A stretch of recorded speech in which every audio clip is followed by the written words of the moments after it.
So my name is Daniel Meyer, and I'm here today presenting our final project for programming for instrumentation, which is a three-way stoplight. Today I will be going over our overall objective, a parts list and material cost, a wiring schematic, the program in LabVIEW, a conclusion, and a short demonstration. So our objective in this project was to create a three-way stoplight using 3 flex sensors. The stoplight is on a 10-second loop. Whenever a flex sensor is hit, it actually cuts the loop in half. So as far as a parts list goes, we used LED, which are light emitting diodes, 3 of each, red, yellow, and green for each light post. These are 35 cents a piece and cost a total of $3.15. We used 3 flex sensors, which are $12.95 a piece, and they cost a total of $3.85. We used 1 Arduino, which cost $24.95 and is a total of $24.95. We used our laptops, which already have the LabVIEW and Arduino software. 3 full-size breadboards, which are $5.95 a piece and cost a total of $17.85. Shoebox, which was donated for Target. A bunch of 6-inch jumper wires. You can find a pack for $1.95. 6 highlighters, 2 each to make the poles, and those costed a total of $4. Some wire used from OSUIT, and then 1200 ohm resistors, which costed $1.80. The total for the project costed $102.55. So here we have a picture of our wiring schematic.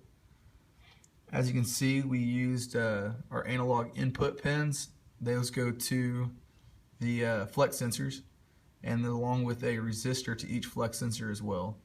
And then it's powered with a 5 volts from the Arduino itself. Then we use pins 2 through 7 for our LEDs, and those each have a resistor going to the cathode side of the resistor. Here is a overall view of our program in LabVIEW. If you look on the left right here, we've got our analog reads, and those are set to pins 1, 2, and 3. They actually show the varying voltage that comes from the flex sensor. With that varying voltage, and it varied from somewhere at 3.5 volts up to 5. So we have our greater than or equal values here. Whenever it's above 4 volts, it comes through into the case structure, throughout the case structure into our LEDs. Inside that, there's a bunch of different cases, and I'll go through those here in a moment. Up here we have our digital writes. Whenever it comes through your case structure and says true or false, it'll read either a 1 or a 0. And if it comes through as a 1 or a 0 here, a 0 being false and a 1 being true, it'll turn on the LEDs corresponding with that. Okay, so this is one side of our case structure, or one of the cases inside of the case structure. This is actually for the red, yellow light. As it comes in, it's going to read here. It's going to show each LED true or false, or a 1 or a 0. So I'm going to go through a couple of the case structures real quick, and you can hit pause if you'd like to look at them individually.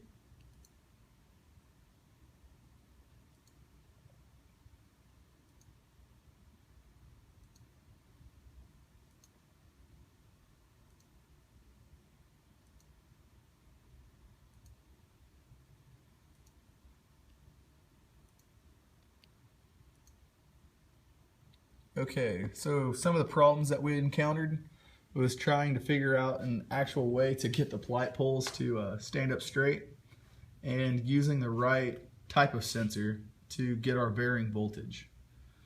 Now I'm going to show you a short demonstration of what the actual light is supposed to do.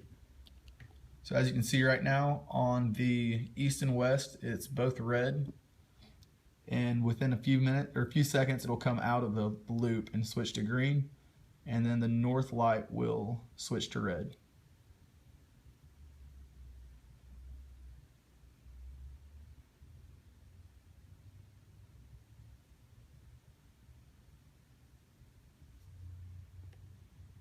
now whenever I bend the flex sensor, it should take it out of the loop within 5 seconds.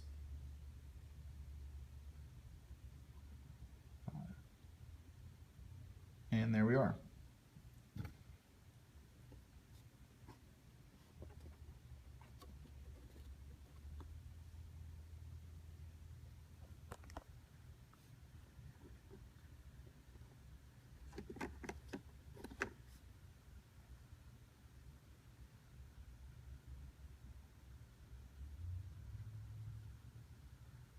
The end.